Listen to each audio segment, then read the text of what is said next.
नमस्कार, मैं आपके साथ हाजिर तनु एक बार फिर हाजिर हूँ एक और शख्सियत की ज़िंदगी से जुड़ी कुछ यादों को लेकर। तो आज मैं पंजाब के सबसे बड़े सूफ़ी संत कवि माने जाने वाले बाबा बुल्ले शाह जी की बात करने जा रही हूँ। इनका मूल नाम अब्दुल शाह था और आगे चलकर बुल्ला शाह या बुल्ले शाह हो गया। प्यार से कोई इन्हें बाबा बुल्ले शाह कहता तो कोई साईं बुल्ले शाह और कुछ केवल बुल्ला कहकर पुकारते। इनका जीवन काल 1680 से लेकर 1757-58 तक का माना जाता है। इनके जीवन से संबंधित विस्तृत और विश्वसनीय जानकारी प्राप्त नहीं है। इस विषय में विद्वानों में अलग अलग मान्यताएं हैं। ये पंजाब की माटी में जन्मे पर इनकी हयाती पूरे देश में फैली। इस संत की रचनाएं, गीत आज भी करोड़ों ज़बानों से पूरी शिद्दत से गाए और गुनगुनाए जाते हैं। बुल्ले शाह इंसान के अस्तित्व को लेकर जिज्ञासु और चिंतित रहते। वे कहते, बुल्ला की जाना मैं कौन, ना मैं मोमन विच मसीतां, ना मैं विच कुफर दियां रीतां, ना मैं पाकां विच पलीतां, ना मैं मूसा ना फरौन। बुल्ला की जाना मैं कौन, ना मैं अंदर बेद किताबां, ना विच पंगा ना शराबां, ना विच रिंदा मस्त खराबां, ना विच जागन ना विच सौन। बुल्ला की जाना मैं कौन।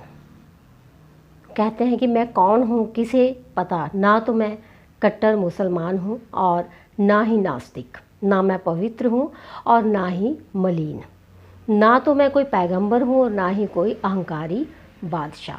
मुझे पता नहीं मैं कौन हूँ। ऐसी वाणी बोलने वाले बुल्ले शाह ने हिंदू, मुसलमान और सिखों में समान रूप से लोकप्रियता हासिल की। बुल्ले शाह को मानने वाले उन्हें परमात्मा का सेवक, दोनों लोकों के रहस्य का ज्ञाता, अनुभव तथा ज्ञान का सम्राट कहा करते थे।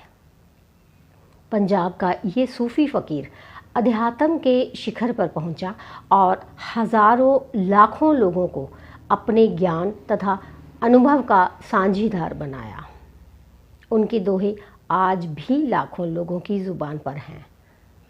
चल बुल्लिया चल उत्थे चलिए, जिथे सारे अन्ने, ना कोई साड़ी जात पछाने, ना कोई किसी नू मन्ने।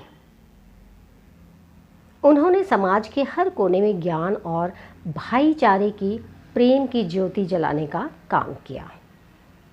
बुल्ले शाह की कविताएं अपने आध्यात्मिक गुरु इनायत शाह, जो एक साधारण माली थे, के प्रति उनके असीम प्रेम को व्यक्त करती है। आत्मा और परमात्मा तथा गुरु और शिष्य के प्रेम पूर्ण संबंध को प्रकट करने के लिए बुल्ले शाह ने पंजाब की हीर और रांझे की प्रेम कथा का प्रतीक के रूप में प्रयोग किया है। बुल्ले शाह को अपने अभिमानपूर्ण व्यवहार के कारण कुछ समय के लिए अपने सद्गुरु का वियोग सहना पड़ा। उस अवधि में लिखी उनकी कविताओं में सतगुरु की संगति और दीदार की उनकी तीव्र तड़प प्रकट करती है। जिस तरह भक्ति कविता में कृष्ण भगवान के प्रतीक हैं, उसी तरह सूफी इस्लामी कविता में रांझा को भगवान का प्रतीक माना है। अपने प्रिय रांझा को हीर कहकर बुल्ले शाह प्रेमी और प्रेमिका के बीच के अंतर को धुंधला कर देते हैं।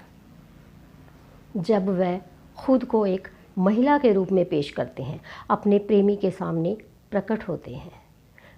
रांझा रांझा कर दी नी मैं आपे रांझा हुई, सद्दो नी मैनू तीधो रांझा हीर न आखो कोई। रांझा मैं विच मैं रांझे विच, होर ख्याल न कोई।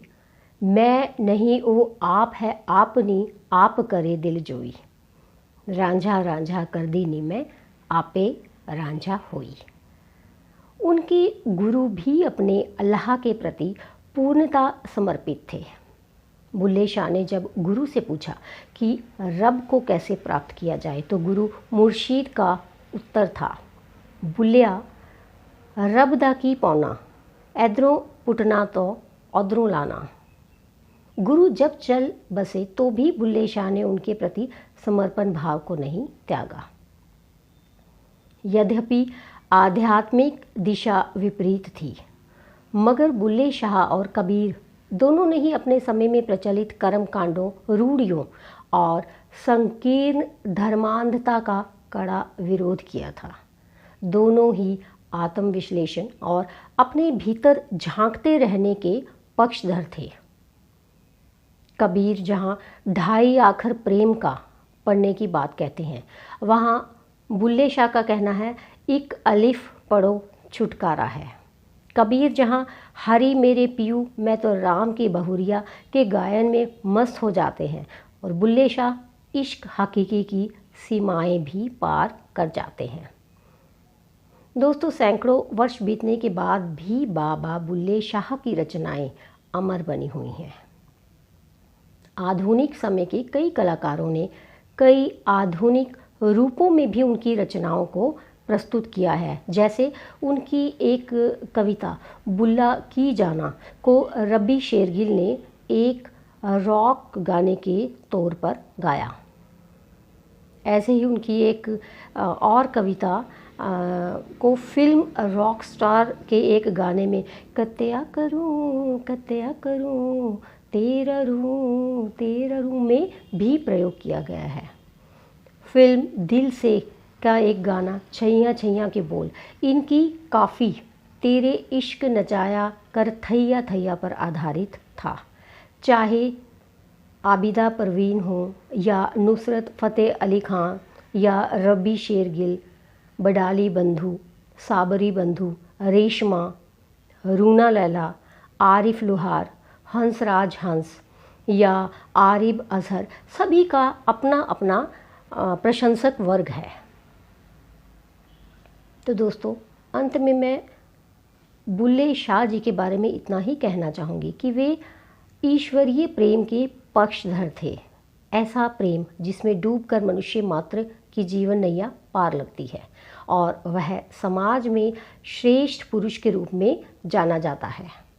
वह ऊंची जाति के मुस्लिम यानी सैयद थे, पर उनके वचनों, वाणी और काव्य को अपनाया हिंदू और सिखों ने भी।